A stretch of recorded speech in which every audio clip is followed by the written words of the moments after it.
Hello there. Happy Friday, Allie. How you doing? I'm doing great. How are you doing? Doing well. And hello to everyone joining us again today, Friday. We are very happy to have you. As always, I am Joe LaVacca, physical therapist from New York City, lead educator for Fringe, and I am joined by the one and only Dr. Alyson Evans. Hello, everybody. I am co-CEO and founder of Fringe, and my background is in chiropractic. So, a full disclaimer for both Joe and I today, which is that today we're discussing CBD and mental health, anxiety, stress, so on and so forth. We are not mental health care providers. We are not behavioral health providers, but we work with people, and because of that, I think we have grown our interest in understanding the connection between the physical pain that we see in clinical settings and the connection to mental health, stress, anxiety, depression, so on and so forth. So today we're really coming to you to discuss CBD and stress and anxiety. And we most certainly are super excited about expanding and bringing mental health care providers, behavioral health providers into our circle at Fringe, so we can learn more and people can understand the potential benefits of CBD. So I like to let people know that at Fringe, we like to talk about things that are relevant to the problems people are experiencing. So we'll talk a lot about pain, sleep, and stress, or mental health. And we want to make sure that everyone understands that clinical relevance is also matched with us talking about things that are effective and safe collectively together. So we have done quite a few of these live streams. You can go back in our library if you're interested. The very first CBD live stream really talks about the basics of CBD, and we do review the safety profile of CBD, which, to summarize here, it's incredibly safe, very natural alternative when we talk about some of these things that we're struggling with. So I thought today, Joe, I would just ask you, as a physical therapist who has people come to you and say, my back hurts, my neck hurts, my shoulder hurts. And I know that you have a lot of personal interest in the mental health aspect of a patient's care plan. So I thought it would be great for you to kind of explain to us how you tackle the discussion of CBD and stress and anxiety with a patient. And then we can maybe peel back a couple clinical layers and go into things, but just, you've got a patient, they're expressing to you, that they're in pain, but you also are picking up that anxiety and stress are definitely playing a role in their experience. So Right. how do you put this story together for them that CBD could help their back pain because they're anxious and their anxiety might actually be contributing to the experience? Yeah, I think what's always really important with me is trying to find the key words that you mentioned, like scared and fearful, apprehensive, worried, right? A lot of people don't want to come outright and say I am anxious or I am depressed, so they will try to label it in maybe some more socially acceptable ways, right? And that's a whole societal thing, but we try not to get into it. So my first sort of question is, as I peel back these layers, I'll always say to them, would it be fair to say, hearing your story, that anxiety is something that you struggle with? And, we're all humans helping each other. And I think you hit on that introing our talk today, that no, we aren't behavioral health specialists, but we're human beings and we're going through a lot collectively right now. And if there is something safe with good preclinical and clinical data thus far that we can offer to people to attempt to help them with these negative thoughts and emotions, well, I'm just very lucky to be able to do that. So I'll start off explaining that any sort of stress, whether it's good or bad, is a tax on your body budget every day. So we wake up, if we've gotten a good night's sleep, if we were sort of eating right the day before, Yeah. if we weren't having too many beverages at night, we wake up, let's just say we wake up with a full budget to take on the day. There's not a lot of things that are going to add to your budget into the day, short of a nap, maybe some meditation and things like that. So constantly, even a good interaction is taking money or budgetary assets away from your body to handle and cope with stress. So now we have pain, that's a stress. We have anxiety, that's a stress. We have depression, we have your work, we have your job, we have your family, and everything else. I've almost started to think about the endocannabinoid system as sort of a budgetary regulator for our body to just better cope and distribute resources throughout the day where we need them most. So if this anxiety is your biggest tax, and I even sometimes will draw a little, tank on the board, right? And this anxiety is a really big hole in your budget that's causing you to sacrifice the things that you want to do throughout the day. Well, we need to patch the hole. So could CBD come in, patch your hole, or slow it down and give you a more positive experience around your pain, a more positive experience around your anxiety? So then that way, when you do come back with a stress, or you are faced with exercise or movement or your job or your kids, you're much better prepared for it because you have more in the tank. So that seemingly has connected with a lot of people, this idea of, hey, look, we can only deplete ourselves throughout the course of the day. And it's important that we have some sort of a system to check and regulate us where we can devote more resources to where we actually need it. And people have been sort of very receptive to that message. Yeah. So I like that. That's sort of like a comparison of your ECS of being, putting money into the bank, taking money out of the bank, just managing that budget. So I have always found this challenging to try and explain that we have a bodily system that regulates our well-being and regulates all these biological and psychological systems inside of us. That's a big concept to explain. And I do think on a patient level that you need some sort of analogy, to really make an impact on the fact that there are many things that can help regulate this ECS system, and CBD is a safe one. And it's also one that can go in there and do some patchwork when, some of the other aspects are not functioning 100%. So then how would you, I know that you've presented this clinically too, peeling back the next layer, and you're sitting in a group of physical healthcare providers and mental health care providers. Sort of how do you give this, ECS 101 as it relates to stress and anxiety? And what are some of the common terms we know, like limbic system, cortisol, throw some normal words in there as you start throwing not normal words in there. Well, clinically, I think that the easiest way to frame the discussion is through the hypothalamic pituitary adrenal axis. So we sort of are at this point of understanding that the HPA axis is sort of our biggest regulator for stress in our bodies. I guess the most primary molecule that we love to blame for everything, even though it is very good for us, is cortisol. Right. So cortisol is sort of our circulating stress hormone.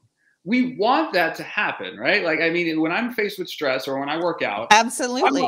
If I'm like, oh, I wish I had no cortisol, guess what? I wouldn't be doing anything, and I wouldn't be able to focus on pretty much anything throughout my day. Right. Now, what we do realize, though, is that there seems to be maybe a potentially inverse relationship between maybe cortisol, anandamide, and some of the circulating endocannabinoids in our body. So I'll typically explain, I think we use this in our course on Cannabinoid Science, two glasses, right? So the first time I met with a stress, I'll have a lot of cortisol build up in my body because it's my body protecting myself. I'm going on high alert, and maybe very, very low threshold for endocannabinoids being built up, mainly anandamide 2-AG. The second time I'm faced with that stressor, I should have more of an equilibrium reaction. So I'm still going to have cortisol release, but maybe not in much quantity. And I'll now have more endocannabinoids released in my body because I'm not prepared for the stress I've learned from it the previous time. The third time, and this doesn't necessarily happen 1, 2, 3, but this is how we frame it. And then they said the third time, the fourth time, the fifth time, the 10th time, whatever I'm faced with the stress, now I'm prepared for it. I can cope with it. My endocannabinoid levels rise very high because it's maintaining harmony and keeping me in balance. And then those cortisol levels are still going to pump up a little bit because it's a stress, but not dominate me and send me into a sympathetic nervous system response, right? Now, if we have the limbic system come into play, CB1 and CB2 receptors scatter throughout our entire body, but we know that there's bigger densities in certain areas. And in the limbic centers of the brain, there does seem to be a little bit more density for CB1 receptors. So if we have higher endocannabinoids, which bind with these receptors, well, maybe even if our stress level per se or stress intensity isn't going down, we're going to perceive it as such because this emotional regulation center of our limbic system is going to give us a better overall feeling of pleasantness, of feeling well, of maybe being able to handle more things throughout the day. So I would say that that's sort of maybe like a 10,000 foot clinical view of our talk around stress. Yeah. So for me, I still half the time for myself when I'm presenting, give my 300,000 foot view of the ECS and just saying, listen, this is a cellular signaling or a communication system inside of us. It has a whole bunch of molecules or compounds, much like we understand neurotransmitters in our body. It's very similar to talking about these endocannabinoids, meaning our body produces these compounds that float around our body, and they have enzymes and pathways, and they're inside of our cells and they're outside of our cells, and they really are produced as we need them. It's a self-regulating communication system, which I think is really important because the essence of the system is to maintain balance or homeostasis inside of our body. So as you're explaining, this cortisol spike and the body, if the ECS is functioning well, has really, good communication and good supply, I guess you could say, a good budget, that cortisol spike can be met with one of these compounds, which is called Anandamide, which again is a big name. And at the end of the day, it's like hearing the word, dopamine or serotonin for the first time. Anandamide will be a really common term in the future. And it's nicknamed the bliss molecule because when the levels are high, we feel really good, And so it's no surprise that as cortisol spikes, our anandamide levels essentially can plummet, right? And that we need to figure out how we can essentially, help our body maintain good function of that ECS system. And CBD is just one thing. There's, quite a few other things that are very common sense that boost those compounds. And I think all of them are a solution to stress and anxiety and mental health struggles because they all have the same path or conduit to the ECS system. And I think that kind of, to me, differentiates a lot of the things we talk about when it comes to pain or sleep or anxiety or stress. We're often talking about a specific compound that does a specific thing, but all of these things right now essentially are an entryway into ECS function. And I think we do talk a little bit too about serotonin. Do you want to speak to that a little bit? Because I do think that is a good conversation when it comes to understanding ECS function and serotonin regulation. Yeah. So what you hit on is that there's certainly other things that help people cope with stress and anxiety. Right. And then I think working clinically, those things become stressors themselves, right? Because you have to make time to breathe and meditate and go for a walk, and you have to make time to do all of these different things. Yeah. And I often wonder, if we're not reading between the lines with certain people, are we actually contributing more to their sort of mental health stigmatization. When we just say, oh, yeah, you know what, you're going to be fine. Just do these 17 things a day and magically find another 3 hours in your life.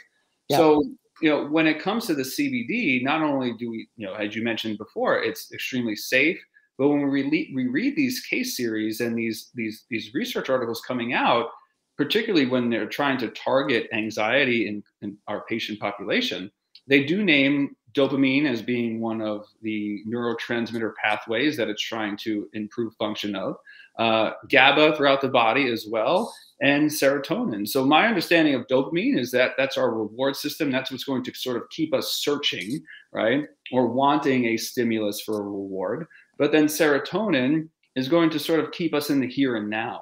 And I've even heard the endocannabinoid system referred to as the here and now system, being content and being grateful and being happy. So if we have, I believe it's a 5-HTA receptor that CBD sort of will improve or bind to, which produces serotonin. Well, now again, like maybe everything else in my life is not actually changing. There's only so much we can change. And I think we both realize that. And in our personal life, professional lives, and everything else, there's only so much we can control.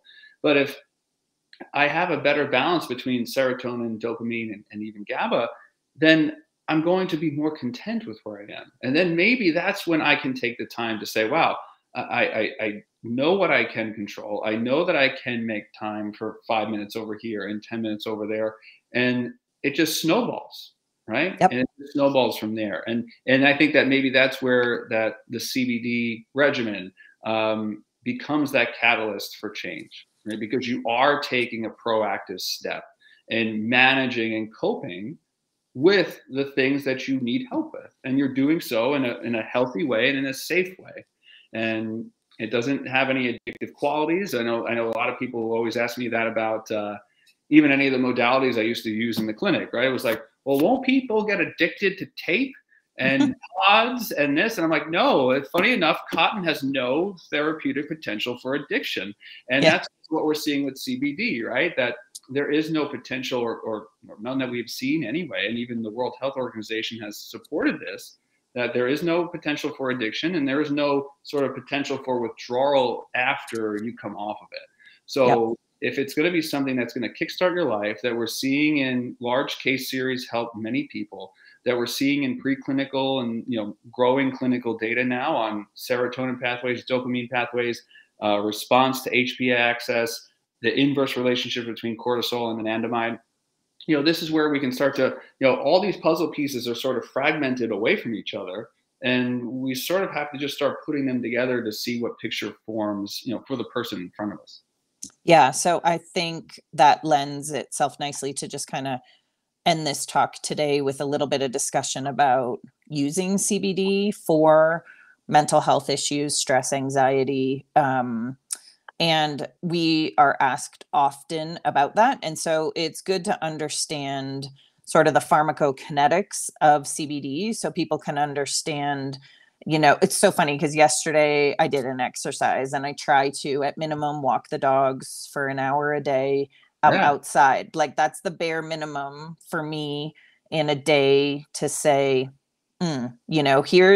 here's my activity that I know is really good for endocannabinoid system function, my mental health, my physical health. And I was thinking last night, I was like, well, that's kind of interesting. Like I just had a day that was out of balance for me, and those are great days for me to be like, well, I think I'm going to take CBD tonight. I don't typically take it on the regular for sleep. I take it situationally for sleep. And I'm learning that days where I don't have physical activity are really good days for me personally to be like, no, there wasn't good balance today, take CBD tonight. But when it comes to taking CBD for stress or anxiety, the best thing to understand, we have gone into the world of making water soluble CBD, and a big reason is that we're able to answer questions about how the CBD is working and being absorbed and available inside of your system. So in a water soluble CBD format, it's important for people to know that when they take the water soluble CBD, that the CBD is detected in your blood in 15 minutes.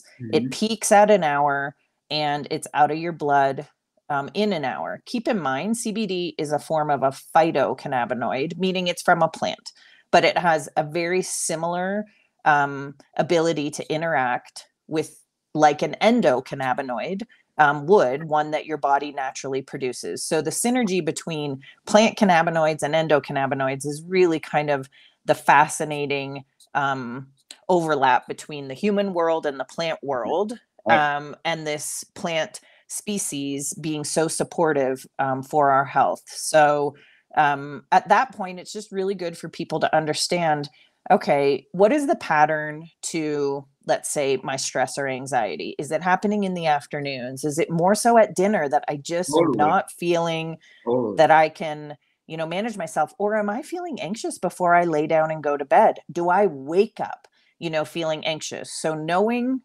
about the product you're taking and when it's working is great to answer that question. So if you're working with a patient and dinner time is really, really challenging for them, Mrs. Jones, track for me your most anxious feelings over Yeah. this week. And if it's 5 p.m., because Mrs. Jones, aka Alyson, has been working all day, and now you need to go make dinner, Yeah. run kids' places. Well, now we know that the CBD is in your system at a peak concentration in 1 hour.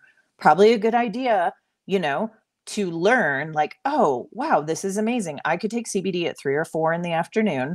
And now all of a sudden, I'm managing dinner time a lot better. My Right. system, which was dysregulated, has now regulated itself. I think you and I talk about this a lot. The goal of this endocannabinoid system is to provide a stasis or a state Right. of stability inside of our body. And that isn't always, people don't love stasis so much. People want, above stasis. They No, want to sure. feel really, really good. And so Sure. it is important to note that the lack of feeling of anxiety also could be uncomfortable for people that are in an anxious state most of their day.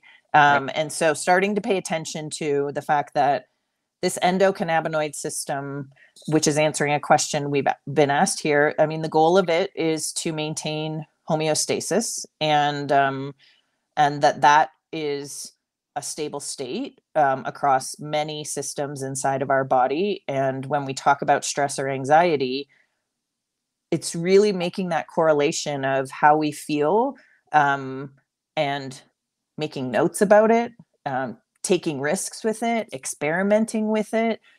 The best thing that you have said is that CBD is a safe thing to do that with. And we don't have a lot of safe alternatives when it comes to managing mental health with, some of the medical alternatives that people are provided with. Well, So, absolutely. Yeah, yeah, absolutely. And like you said, I mean, and homeostasis is a learned state at that. So yeah, that's, part of our other mantra is like, hey, this is safe. This is okay for you to take, but also give yourself time. Give yourself 30 days, right? yeah, This is not going to be a magic pill or a magic powder that's going to magically take you to anti-anxiety land, and then that's where you live. And I think, for the most part, if given a chance, a lot of us would probably push this magical button of eliminating anxiety and stress and everything else negative in our life. But that would be the exact opposite thing that we want to do. Because if you didn't have a healthy dose of anxiety, then you probably wouldn't really be preparing for the future as much, right? You wouldn't be yeah, investing in yourself now. So we just don't want it to turn all the way up, which is, goes back to those balancing of levels in our body. So if we can get anxiety and all really these negative emotions that everyone I think is trying to battle so much and defeat, and just get them to acceptable levels and have them realize, wow, when I don't feel anxiety, this is wonderful, but I know this moment in time is wonderful because of the anxiety I felt in the past, or else I'd never be able to identify it, right? yeah, So having that system learn how to become under, our word harmony again, and in a harmony that you want for your life, right? yeah. Because and our lives are going to take us to those places, and how we recover is very, very important. right? So I think Yeah. that the ECS system, for one last little analogy, is sort of like let you lay on the beach and just accept the waves, back and forth as they come. Some are going to be high, some are going to be low. But it sure as heck's beating taking a little tub of pail and trying to fight the waves off the beach every day, right? And Right. maybe that's the greatest gift our ECS system could potentially give to us. Yeah, I love it. I know that I've learned a lot from you in just relating this conversation to what you call allostatic load, but I just refer to it as load. Yeah. That we cannot not have these stressors in our lives, but how we manage them and how we respond to them and how we keep sort of in that middle ground and allow for flexibility, right? So that stable state to me isn't a thin line. That stable state is a nice big bar with a lot of room to move inside of that space. And I think that, that is the value here in when you can attack something inside of you with a safe, relevant, effective solution. And you can be patient. That a part of the patience and the understanding, I actually think gets you so much closer to the understanding, of it all, that a quick fix typically doesn't provide us many lessons in how we are going to manage this, long term. So we're not going to get away from. I do think that even before the pandemic, that we were living in a state of low-grade stress and anxiety that our species has really never experienced before, and that we've been uncomfortably trying to adapt to it. And then we basically, our allostatic load, people couldn't even handle. So I like to think of it as, the seesaw or the scale. And March 2020, that seesaw was like, what it's like when there's three people on one side of the seesaw and a tiny little person on the other. That to me was COVID, coming at us with, we are not prepared for this. We don't have history on how to handle this. Right. Our load was just way out of whack. And yeah, there's going to be many more things than just CBD to try and help us balance out those scales, but it certainly is a powerful one. So yeah, that's a good talk for us today. So we do talk about this topic in our course with Pezzy. It's a 10.5-hour course called Cannabinoid Science. And I think it's a really nice review of the history of cannabis, the clinical relevance of cannabis and cannabinoid compounds in helping with pain, sleep, and mental health issues. We focus on those criteria because we think they're the most relevant things, that people are struggling with today. And then we really do dive into the research. And honestly, we recorded that course about a year ago. This is a very new space. Most people would read the title Cannabinoid Science and think, what is that? And yeah, so we're devoted to just working with Pezzy and bringing this audience more information as it comes. And we do look forward to expanding our understanding of the endocannabinoid system.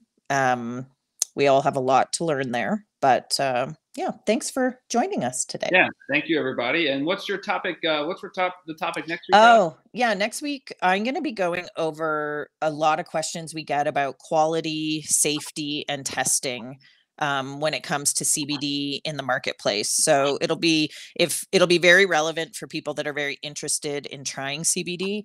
I'm going to give everyone a lay of the landscape and answer the question as to why they shouldn't be buying CBD at their gas station. So, all right. Well, that's awesome. Alrighty. Thank you, guys. Thanks. Have a great weekend. Take care.